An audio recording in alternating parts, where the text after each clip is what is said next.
እዚያ ጥግ ላይ የተቀመጥከው ልጅ አቤት ቲቸር። ትናንትና ከመምህር ዳምጠው ጋር አይቼ ነበር። አባት ነው እንዴ?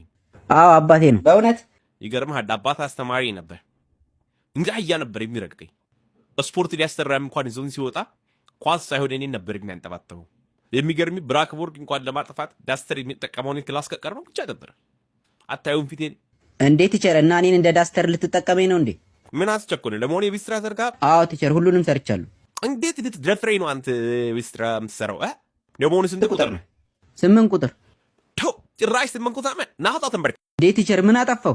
ዝም በል። አሁን ጥያቄ ጠይቃለሁ። አንድ ከተሳሳት እንደ በቆሎ ነው የሚፈለፍል። የጋና ዋና ከተማ ማን ናት? ጋና ዋና ከተማ አክራ። እሺ የማዳጋስካር? አንታናናሪቮ። እሺ አፍሪካ ውስጥ ስንት አህጉሮች አሉ?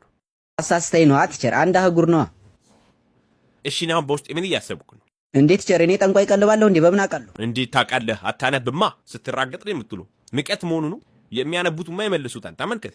ቤት እስኪ ዝም ብለሽ ምን እያሰብክ ነው? ሲሻል ደምጭ። እኔ እንጃ ቲቸር። ጎበዝ የኔ ጀግና። ስለ እኔ እንጃ እያሰብኩ ነበር። ባይሆን በኋላ ቢሮ ነኝና በደንብ አስረዳሻለሁ እንደማስ ስለኔና ማለቴ ስለ ትምህርቱ። እሺ አንተ ተነስቃ። ቆይ እኔ ምን አጠፋው? ምን በላት መልስልኝ። ለመሆኑ ከክላስ ስንተኛ ነው የወጣው? ከትምህርት ቤቱ አንደኛ ነው የወጣሁት።